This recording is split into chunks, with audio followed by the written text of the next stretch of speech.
Now, before we begin, if you feel like the content is helpful at any stage, just make sure to hit the like button and subscribe. That will help me a lot. Thank you very much. Okay, now in this video we're going to go over the questions that we asked at the beginning of the previous video, and I'm going to try to make them slightly more complicated. Well, not difficult, but just slightly more complicated, so you get a chance to really test what you have learned. And especially when we get to this question, we're going to try to use 2 cash flows instead of 1.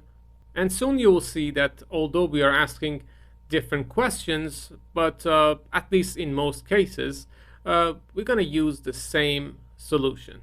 So let's begin. All right, the first question: how much will you have in the future if you invest a certain amount of money today? Let's have our timeline. This is 0, meaning today, and this is 10, meaning 10 years from now. Let's say we want to know our $20,000. How much will that be in 10 years? At what rate? Let's say 8%, compounded quarterly. All right. So the formula, that's the formula. Let me do this and this. Okay. So what do we know?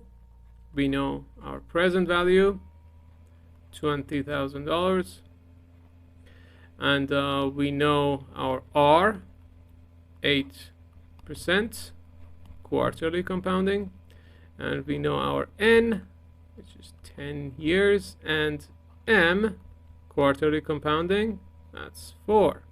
Okay, so meaning that well, if this is 1 year, that means your money will be compounded 4 times a year, right? Every quarter, every 3 months.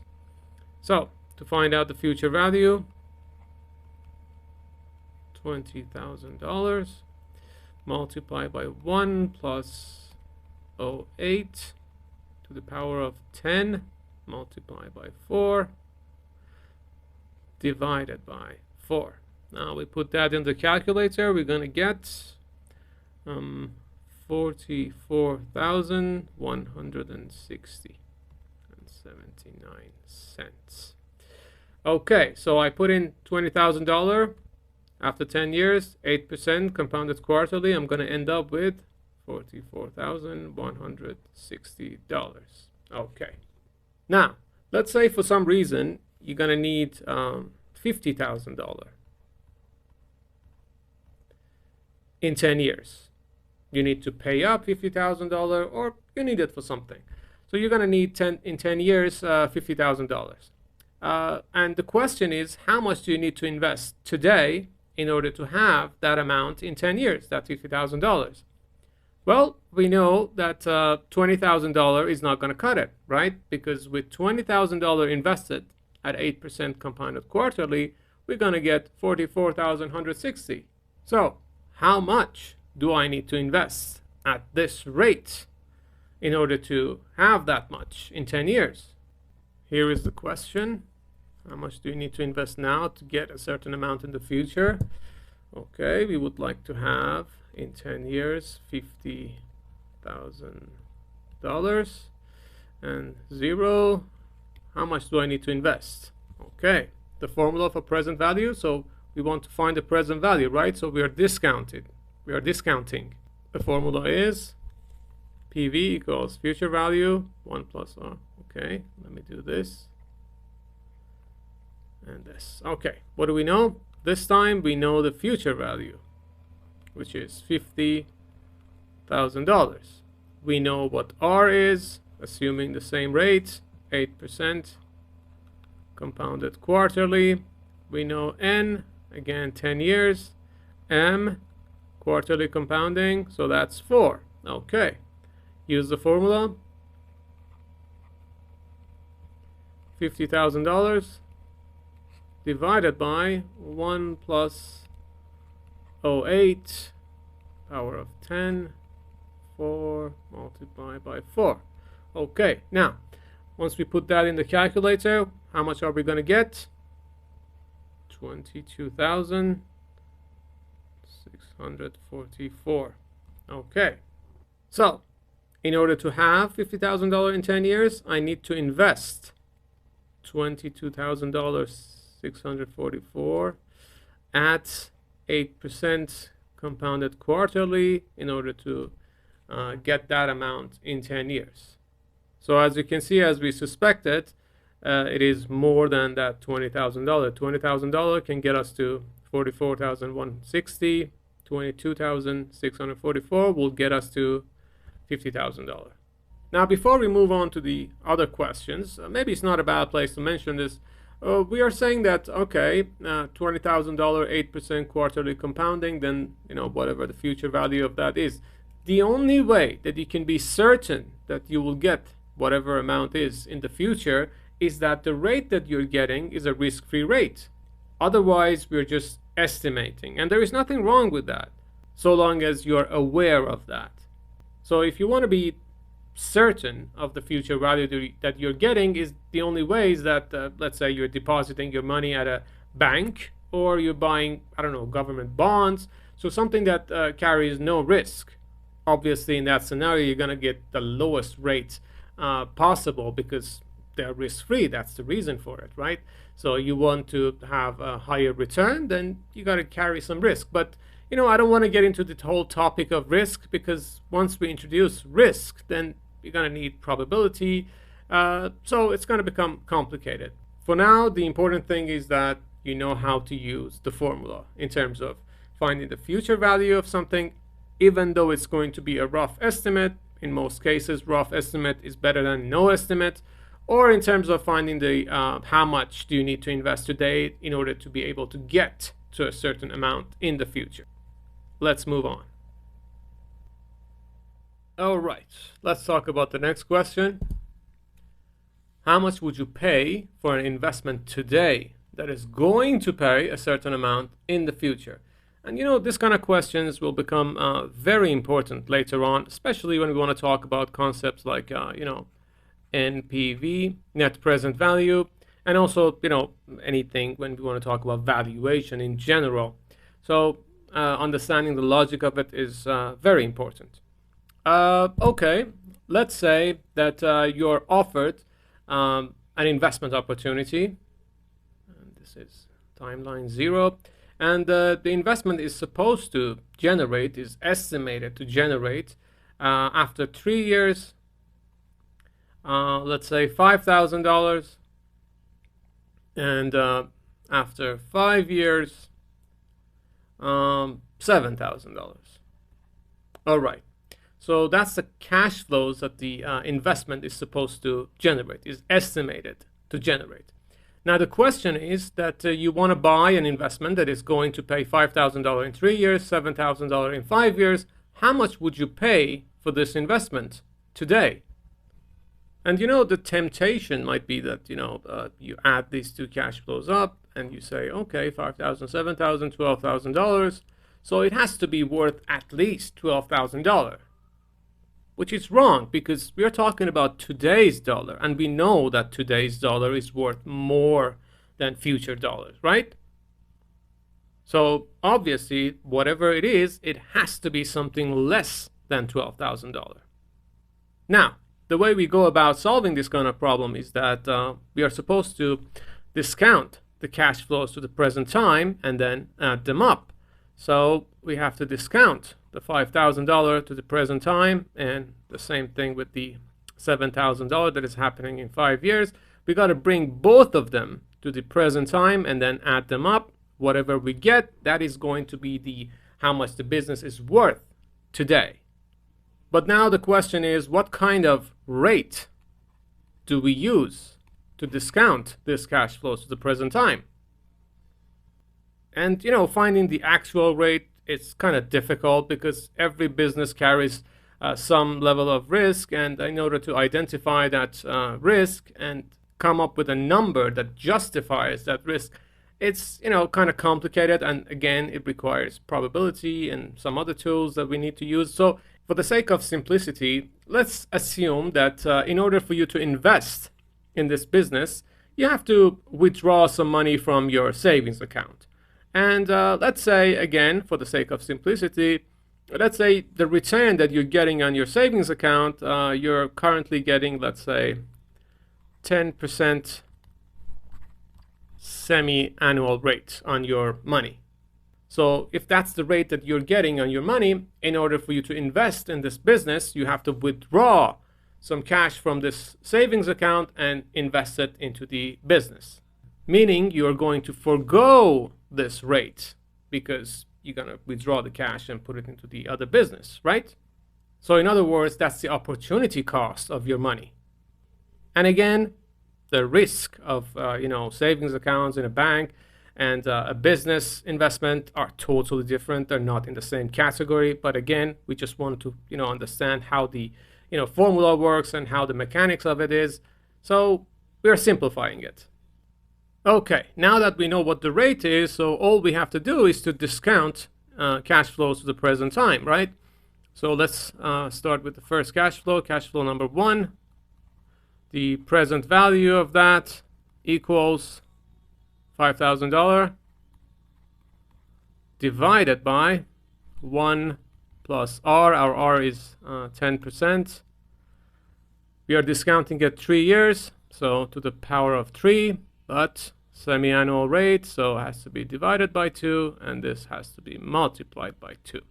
So we put that in the calculator. We're going to get $3,000, 731. Okay, $3,731 is the present value of the first cash flow. That's the present value. Now we do the same thing for the second cash flow. Present value of that equals $7,000 divided by 1 plus, again, the same rate. This time we're discounting 5 years, so to the power of 5. Again, divided by 2, multiplied by 2. So we put that in the calculator. We're going to get $4,297. Okay. So the future value, the present value of the first cash flow, $3,731. The present value of the second cash flow, $4,297. So now all we have to do is to add these two together. We're going to get how much? $8,028.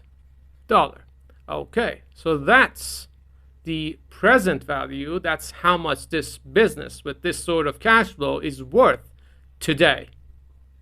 Now that doesn't mean that you're going to pay for this business this much, because again, we are comparing the rates of a bank to a business, and obviously the business is a lot riskier than your savings account. So well, if they tell you that, all right, in order to own this business with these cash flows, we're going to ask for, I don't know, let's say $7,000. Then you might be considering it. But $8,028, you're going to be, indifferent. Not even indifferent. You're not going to even do it, because $8,028, you can do it risk-free, almost risk-free, through your savings account. Why would you put it inside this business that anyway is going to carry some risk? But if they say that, all right, in order to own this cash flow, which is worth to $8,028 in today's dollar, instead of this amount, pay $7,000. All right, now that's something that you can think about it. But obviously, in order for you to know what can you accept and what can you reject, first you have to know the fair value of that business. The fair value of this business with this sort of cash flow, given the 10% semi-annual rate, is $8,028. Anything less than that amount, you can consider that. We will talk about this kind of questions a lot more when we are talking about NPV. But if you understand this, understanding NPV is going to be super easy. And by the way, I keep saying that, buying this business, this is how much this business is worth and all those kind of things. Well, we are valuing this business based purely on the cash flows that it's going to generate. Well, if you're talking about a real business, that business also owns some assets that we have to take into account. So it's not going to be that simple, but purely based on the future cash flows of that investment, that's how much it's worth. So just wanted to clarify that. Let's move on. Okay, next question. A certain amount of money today or a certain amount in 5 years, or whatever number of years we're talking about. Which one is better? How can we decide? So let's get to our timeline. Let's say you're offered today $500,000, or in 5 years $800,000. Okay, so which one would you choose? This is bigger in number, but this is, today. So how can you decide? Well, it obviously depends on what rate are we talking about. Again, for the sake of simplicity, let's say we're talking about our favorite 10% semi-annual rate. We're talking about this rate. If that's the rate we're talking about, so we can go about solving this kind of question, in two ways.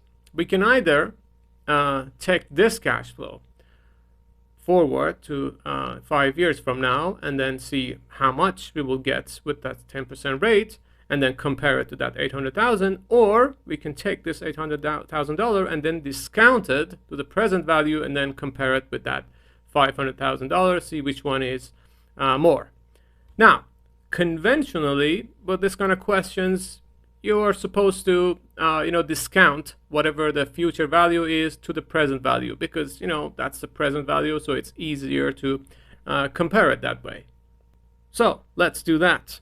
The present value of $800,000, PV, $800,000 divided by the rate, 10%, and we are discounting at 5 years. So 5 again divided by 2, multiplied by 2, because we're talking about a semi-annual rate, meaning that your money is being compounded every 6 months per year. So we put that in the calculator, we're going to get $491,130. All right. So we can clearly see, given a choice between $500,000 today or $800,000 in 5 years, we have to choose $500,000 today, because the today's worth of $800,000 with this rate is $491,000. So this is clearly the winner, right? But like I said, we can do it either way. We can also take this one to the 5th year and see how much will that be. Let's do that, just for you to know that you can do that one as well. So $500,000 multiplied by 1 plus 10%. 5 years we're going to go forward. Again, divided by 2, multiplied by 2. All right, how much are we going to get? We are going to get $814,447. Okay, so what we suspected was correct, right? If I have $500,000 today, I can invest it at 10% semi-annual rate and get $814,000 in 5 years. Again, that's more than $800,000. So either way, I have to choose $500,000 instead of $800,000 in 5 years. But it's not going to be the same all the time. It obviously depends on the rate. I would encourage you to play around with the rate and see what values you get. Now the last question, well, actually it's not the last question. The question regarding the how much a certain item will cost in the future, and I said we can use the inflation rate to do that. Well, the reason I wasn't actually going to do this because it's actually very similar to finding the future value of something. Well, the only difference is that instead of whatever the rate we are getting, we are going to use the inflation rate to do that. So, well, let's say the item that you want to buy today, it costs, I don't know, let's say $10,000. And, well, you want to see how much will this item cost in 5 years, right? So normally the way we would go about solving this, we would just find the future value of this amount in 5 years. We're going to do the same here. Instead of the rate that we would normally use, I don't know, in terms of the investment, we just use the inflation rate. And inflation rate also, it's something that just like the rates that we were talking about before, the only way that you can be certain that whatever future value that you're going to get here in terms of the item, whatever the cost of that item will be in the future, it all depends on whether the rate is fixed or not. And things like inflation rate, they're not fixed. They can fluctuate. So again, it's going to be a rough estimation, and in most cases, like I said, rough estimation is better than no estimation, but you should be aware of that. So in order to find that inflation rate, you just go look up some websites like your central bank website, or there are some statistics bureau website, and you can get a rough estimate of what the inflation rate is, but they will give you the average rate of the inflation in most of the developed countries.